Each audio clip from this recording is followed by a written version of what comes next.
నమస్తే, నేను అంకిత. తాడేపల్లి నుంచి బెంగళూరు వరకు జగన్మోహన్ రెడ్డి, అలాగే భారతీ రెడ్డి, అవినాష్ రెడ్డి అసలు ఏం చేస్తున్నారు, ఈ మధ్యలో ఏం జరుగుతుంది అన్న టాపిక్ పైన నాతో పాటు డిస్కస్ చేయడానికి సీనియర్ జర్నలిస్ట్ సిఎస్ఆర్ ఉన్నారు. ఆయనతో మాట్లాడదాం. Hi sir. హలో సార్, ఇప్పుడు చూస్తే తాడేపల్లి నుంచి బెంగళూరు వరకు జగన్మోహన్ రెడ్డి అనేక సార్లు ప్రయాణం చేస్తున్నారు. ఇప్పుడు లేటెస్ట్గా వచ్చిన న్యూస్ ఏంటంటే అసలు భారతీ రెడ్డి, అవినాష్ రెడ్డి, జగన్మోహన్ రెడ్డి కలిసి ఈ మధ్యలో ఏం చేస్తున్నారని ఒక హాట్ టాపిక్ వచ్చేస్తుంది. సో అసలు వీళ్ళు ఏం చేస్తున్నారు అంటారు? ఇప్పుడు అక్కడ ఏం జరుగుతుంది అనే దాని మీద అందరూ ఆసక్తిగా చూస్తున్నారు. విచిత్రమైనటువంటి పరిణామాలు మనకు కనిపిస్తున్నాయి కొన్ని. అసలు అంతర్గతంగా ఏం జరుగుతుంది అనేది మాత్రం ఎవరికి అంతుపట్టడం లేదు. కారణం ఏంటంటే ఇప్పుడు జగన్మోహన్ రెడ్డి ఫ్యామిలీ అని అంటే సొంత చెల్లెలు, సొంత బావమర్ది, సొంత తల్లి, సొంత బాబాయ్, వీళ్ళందరూ ఉంటారు కదా కుటుంబ సభ్యులు. అంటే వైఎస్ ఫ్యామిలీ అంటే అదే. కానీ ఇప్పుడు వైఎస్ ఫ్యామిలీ అంటే ముగ్గురు పేర్లు వినపడుతున్నాయి. ఎవరెవరు? జగన్మోహన్ రెడ్డి, భారతీ రెడ్డి, అవినాష్ రెడ్డి. ఈ ముగ్గురు తప్ప మిగతా వాళ్ళు అసలు ఆ ఇంట్లో ఏం జరుగుతుంది అనేది తెలుసుకోవడానికి కానీ, లేదా ఆ ఇంట్లో జరుగుతున్న అంశాలని తెలుసుకునే ప్రయత్నం కానీ చేయట్లా. ఎందుకంటే రావట్లా. వాళ్ళ ముగ్గురికి మాత్రమే తెలుసు ఆడ ఏం జరుగుతుంది లోపల అనేది. తాడేపల్లి ప్యాలెస్లో ఏం జరుగుతుంది, అక్కడ బెంగళూరులో ఏం జరుగుతుంది అనేది ఎవరికి తెలియదు. ఎవరికి వాళ్ళే ఊహించుకోవడం తప్పితే వాళ్ళ ముగ్గురు మధ్యలో ఏం జరుగుతుంది అనేది ఎవరికి తెలియదు. వాళ్ళ ముగ్గురు మాత్రమే కలిసి ఉంటున్నారు. వాళ్ళ ముగ్గురు అసలు రాజకీయపరమైనటువంటి వ్యూహాలను ఏ విధంగా రచిస్తున్నారు బెంగళూరులో, తాడేపల్లిలో. అసలు ఎందుకు ప్రత్యేక విమానంలో జనరల్గా మనం ఆటోలోనో లేకపోతే మోటార్ బైక్లోనో బస్సులోనో తిరుగుతున్నారు తాడేపల్లికను బెంగళూరుకి. తొలి రోజుల్లో ఆయన ఏం చేశాడంటే కారులో వెళ్ళాడు.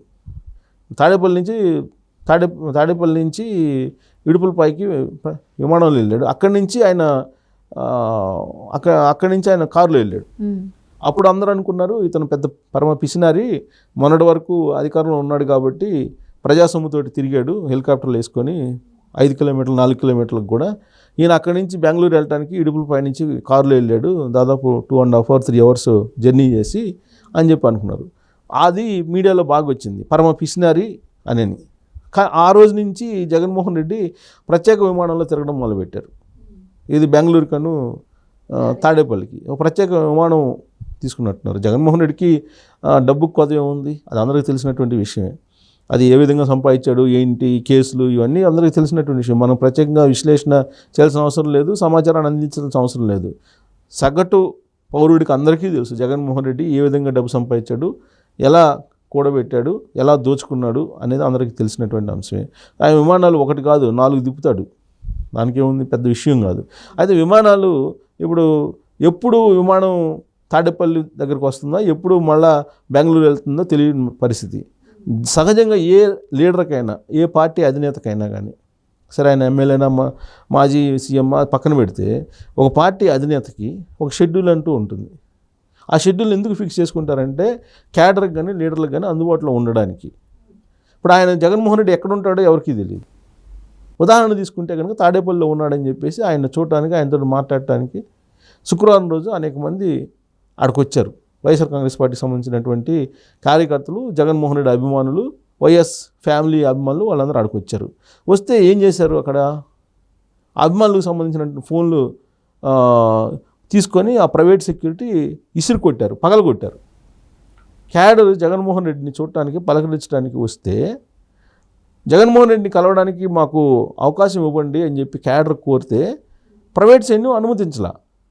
ఏం చెప్పారు, మేము ఐడెంటిఫై చేసినటువంటి వాళ్ళని కొంతమంది లిమిటెడ్గా పరిమిత సంఖ్యలో మాత్రమే మేము జగన్మోహన్ రెడ్డి దగ్గరికి పంపిస్తాము, మిగతా వాళ్ళు ఎవరు కలవడానికి లేదు అని చెప్పేసి వాళ్ళు ప్రైవేట్ సైన్యం వీళ్ళని బయటకు పంపించింది. ఈలోపు కొంతమంది క్యాడర్ ఏం చేస్తారు, లోపల ఉండేటువంటి లీడర్లకు సంబంధించిన ఫోన్లు చేసి ఈ ఫోను మాట్లాడండి, సెక్యూరిటీ వాళ్ళు మమ్మల్ని అడ్డుకుంటున్నారని చెప్పి సెక్యూరిటీ వాళ్ళకి ఫోను లోపల ఉండే లీడర్ మాట్లాడుతున్నారు, మీరు మమ్మల్ని లోపలికి పంపించేదానికి చెప్తారు, మీరు వినండి అని చెప్పి ఫోన్ ఇస్తే ఆ సెక్యూరిటీ వాళ్ళు ఏం చేశారు, ఆ ఫోన్ తీసుకొని ఇసురు కొట్టారు.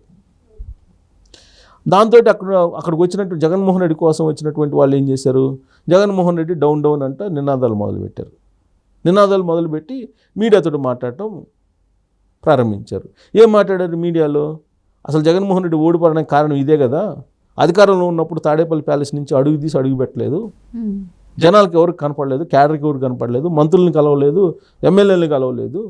అక్కడ ఉన్నటువంటి సజ్జల రామకృష్ణారెడ్డి, ధనంజయ రెడ్డి వీళ్ళు తప్ప ఎవరు జగన్మోహన్ రెడ్డితో కలిసే అవకాశం లేదు. అందుకే ఓడిపోయారు. 164 మంది కూటమి గెలవడానికి కారణం జగన్మోహన్ రెడ్డి ఆయన ప్యాలెస్ నుంచి బయటికి రాకపోవడమేను. ఇప్పుడు ఓడిపోయిన తర్వాత కూడా మేము కలవడానికి వస్తే ఇప్పుడు కూడా జగన్మోహన్ రెడ్డి తీరులో మారలేదని అంటే ఇక ఇతను రాజకీయాలకు పనికిరాడు అనేటువంటి నినాదాలు ఆయన ఇంటి ముందే చేసి వాళ్ళు వెళ్ళిపోయారు.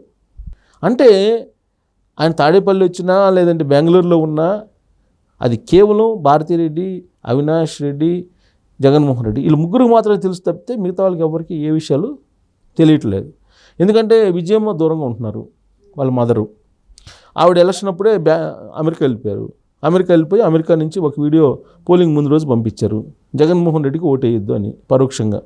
జగన్మోహన్ రెడ్డి పార్టీని ఓడించండి అని పరోక్షంగా చెప్పారు. అంటే షర్మిలాకు ఓటేయమని చెప్పేసి ఆవిడ వీడియో పెట్టారు. షర్మిలాకు ఓటేయండి అంటే అర్థం ఏంటి? షర్మిలాకు సపోర్ట్ చేయండి అంటే అర్థం ఏంటి? జగన్మోహన్ రెడ్డికి యాంటీగా చేయమునే కదా ఆమె వీడియో ఒకటి పంపించారు పోలింగ్ ముందు రోజే, 2 రోజుల ముందు. అంటే వ్యతిరేకంగా ఉన్నట్టే కదా జగన్మోహన్ రెడ్డికి సొంత మదరు. ఇక షర్మిలా సంగతి చెప్పవసరం. షర్మిల అయితే జగన్మోహన్ రెడ్డికి సంబంధించినట్టు అన్ని విషయాలను బయట పెడుతున్నారు ఆవిడ. ఇంకా కొన్ని విషయాలు బయట పెట్టాలి కానీ బయట పెట్టడం లేదని చెప్తున్నారు. ఇంకా ఏ విషయాలు బయట పెడితే ఏమవుద్దో తెలియదు. కొన్ని విషయాలు బయట పెట్టడానికి తనకి కొంత అడ్డం వస్తుంది, సంబంధాలు, బాంధవ్యాలు. లేదంటే మిగతా అన్ని విషయాలు బయట పెడతాను, అసలు ఆ ఇంట్లో ఏం జరుగుతుంది అనేది ఇండైరెక్ట్గా కొన్ని విషయాలు ఆవిడ లీకులు ఇచ్చారు. అంటే ఇప్పుడు అసలు ఆ ఇంట్లో ఏం జరుగుతుంది అనేది ఒక ముగ్గురికే తెలుసు, 4వ మనిషికి తెలియదు. సో ఆ విషయాన్నే షర్మిల చెబుతున్నారు. ఇప్పుడు ఒకప్పుడు వైఎస్ ఫ్యామిలీ అని అంటే కేవలం వివేకానంద రెడ్డి, రాజశేఖర్ రెడ్డి వీళ్ళు మాత్రమే వైఎస్ ఫ్యామిలీ అంటే, వాళ్ళ పిల్లలు, ఇదే మాత్రం YS family. Avinash Reddy family ఉండేది కాదు. అవినాష్ రెడ్డి ఫ్యామిలీ ఉండేది కదా, అవినాష్ రెడ్డి తండ్రి భాస్కర్ రెడ్డి మాట ఉండేది కాదు. కానీ ఎప్పుడైతే రాజశేఖర రెడ్డి చనిపోయాడో, రాజశేఖర రెడ్డి చనిపోయిన తర్వాత కనిపిస్తున్నటువంటి ఇవన్నీ కూడా కనిపిస్తున్నటువంటి దృశ్యాలు, ఇది భాస్కర్ రెడ్డి, అవినాష్ రెడ్డి, ఇవన్నీ కూడా ఇప్పుడు వివేకానంద రెడ్డి మర్డర్ అయిన తర్వాత అసలు ఆ ఇంట్లో ఏం జరుగుతుంది అనేది ఎవరు చెప్పలేకపోతున్నారు. ఆ ఇంట్లో ఎవరెవరికి ఎలాంటి రిలేషన్స్ ఉన్నాయి, ఎవరెవరికి ఎలాంటి ఆలోచనలు ఉన్నాయి అనేది ఎవరు అంచనా వేయలేకపోతున్నారు. సో ఇప్పుడు అంత కన్ఫ్యూజన్లో ఇప్పుడు పార్టీని అసలు నడపగలరా అనేటువంటిది అర్థం కానిటువంటి పరిస్థితుల్లో వాళ్ళు బెంగళూరుకి, తాడేపల్లికి తిరుగుతున్నారా? అసలు ఇప్పుడు ఏదో ఒక తెలియనటువంటి అంశం, ఏదో హైరాణ పెట్టేటువంటి అంశం ఉంటే తప్ప ఆ విధంగా షెడ్యూల్ లేకుండా అయితే వెళ్ళరుగా. ఇప్పుడు తాడేపల్లి ఎన్ని రోజులు ఉంటాడో జగన్మోహన్ రెడ్డి ఎవరికి తెలియదు, బెంగళూరులో ఎన్ని రోజులు ఉంటాడో తెలియదు. సరే ఈ 2 ప్రాంతాల్లో ఉంటాడా లేదా లండన్ వెళ్ళిపోతాడా అది కూడా తెలియదు. అసలు లండన్ సీన్ ఏంటి? ఇప్పుడు లండన్ వెళ్తాడా ఆయన, లండన్ జంప్ అయిపోతాడు చెప్పకుండా అనేది కూడా ఒకటి వినిపిస్తుంది. యాక్చువల్గా ఆయన కౌంటింగ్కి పోలింగ్కి మధ్యలో లండన్ వెళ్ళాడు, అధికారిక పర్యటన అది. దానికి సంబంధించి ప్రభుత్వం నుంచి డబ్బులు కూడా ఆయన ఖర్చు పెట్టుకున్నాడు. కాబట్టి మళ్ళీ లండన్ వెళ్ళిపోయాడు, మళ్ళీ తిరిగి రాడనేది ప్రచారం జరిగింది. ఏది కౌంటింగ్కి పోలింగ్కి మధ్యలో. కానీ ఆయన వచ్చాడు కౌంటింగ్ మొత్తం అయిపోయిన తర్వాత మళ్ళీ మొదలైంది. ఆయన చెప్పకుండా వెళ్ళిపోతాడు, లండన్ వెళ్ళిపోతాడు, ఈ రిజల్ట్ చూసిన తర్వాత 11 మంది ఎమ్మెల్యే వెళ్తాడు, ఆయన ఉన్నాడు, వెళ్ళిపోతాడు అని చెప్పి ప్రచారం జరిగింది. అలాంటి ప్రచారం ఇప్పటికీ జరుగుతూనే ఉంది. ఇప్పుడేంటి, కేసులన్నీ మీద పడుతున్నాయి. ప్లస్ వివేకానంద రెడ్డి మర్డర్ కేసులో అవినాష్ రెడ్డిని లోపలేసేటువంటి అవకాశం ఉంది. కాబట్టి ఈయన లండన్ జంప్ అయిపోతాడు అనేది ఒకటి వినిపిస్తుంది.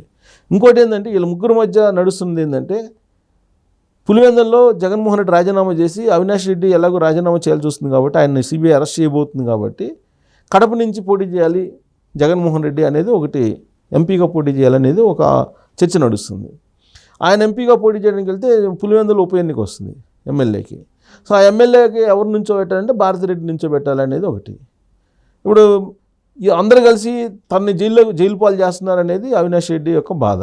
సో మొత్తం మీద ముగ్గురులో కొంత అంతర్గత యుద్ధం అయితే జరుగుతుందనేది కొన్ని సోర్సుల ద్వారా వస్తుంది ఇన్ఫర్మేషన్. ఎవరెవరి మధ్య? అవినాష్ రెడ్డి, జగన్మోహన్ రెడ్డి, భారతిరెడ్డి మధ్య. సో వీళ్ళ ముగ్గురులో ఎవరిని ఎన్నుపోటు పోసుకుంటారో తెలియనటువంటి పరిస్థితి. కానీ ముగ్గురికి ఒకరి మీద ఒకరికి నమ్మకం లేదు. కానీ నమ్మకం ఉన్నట్టే వాళ్ళు పాలిటిక్స్ చేస్తున్నారు అనేది. ఇప్పుడు అవినాష్ రెడ్డి జైలుకి కనుక వెళ్తే అరెస్ట్ అయితే మొత్తం టోటల్ సినారియో మారే అవకాశం ఉంది. అవినాష్ రెడ్డి రివర్స్ అయ్యే అవకాశం ఉంది. జగన్మోహన్ రెడ్డి భాషలో చెప్పాలంటే జగన్మోహన్ రెడ్డికి రివర్స్ అనేది బాగా ఇష్టం, రివర్స్ టెండరింగు, రివర్స్ పరిపాలన అన్నీ. సో ఆయన ఇప్పుడు అవినాష్ రెడ్డి అరెస్ట్ అయితే కనుక రివర్స్ అయ్యేటువంటి అవకాశాలు కూడా లేకపోలేదు. అప్పుడు అసలు వీళ్ళిద్దరి మధ్య ముగ్గురు మధ్య ఏం జరిగింది అనేది బయటకు వచ్చేటువంటి అవకాశం ఉంది. అప్పటి వరకు నివురు కప్పిన నిప్పులాగా ఈ మొత్తం ఎపిసోడ్ కనిపిస్తుందని చెప్పి మనం విశ్లేషణ చేసుకోవచ్చు. Okay, thank you sir. Thank you.